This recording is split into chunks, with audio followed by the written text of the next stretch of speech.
कराची में बारिश के बाद ड्रिग रोड अंडरपास पानी से भर गया, जिसके बाद उसे ट्रैफिक के लिए बंद कर दिया गया। अंडरपास की बंदिश से अतराफ की सड़कों पर ट्रैफिक की रवानी शदीद मुतासिर हो रही है। इमरान अहद खान की रिपोर्ट।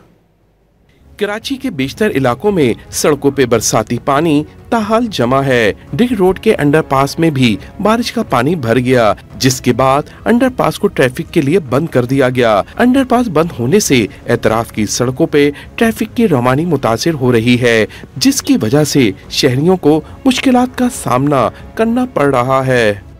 कसम खुदा की 2 दिन पहले 4 घंटे में अपने घर पहुंचा हूं गाड़ी को धक्का लगाकर। आपको पता है कितनी गाड़ियां क्रॉसिंग पे फंसी हुई हैं, आज तक नहीं निकली। कितनी बाइकें नाले में बह रही हैं। आप वो फुटेज तो निकालो।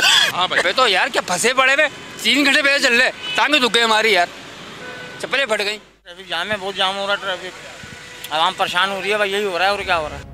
दूसरी जाने पीएमडीए की टीमें सिंध सरकार और शहरी इंतजामिया की मदद के लिए मैदान में आ गईं, जिन्होंने ड्रिग रोड अंडरपास में जमा पानी चंद घंटों में निकालने की यकीन दहानी करवाई है। हमने 4 गाड़ियां यहाँ लगाई हुई हैं। अभी हम इनको मजीद 90 HP पंप यहाँ लगवा रहे हैं। इंशाअल्लाह ताला आपको 2 घंटे के अंदर खुशखबरी मिलेगी। आवाम यहाँ से गाड़ियाँ जाएंगी और पब्लिक को रिलीफ। 2 रोज से वफ़े से जारी बारिश से शहर का इंफ्रास्ट्रक्चर तबाही से दोचार है। मुख्तलिफ मकामात पे 9 तामीरशुदा सड़कें टूट फूट का शिकार हो गयीं। कैमरामैन बीके के साथ इमरान अहद खान, डॉन न्यूज़, कराची।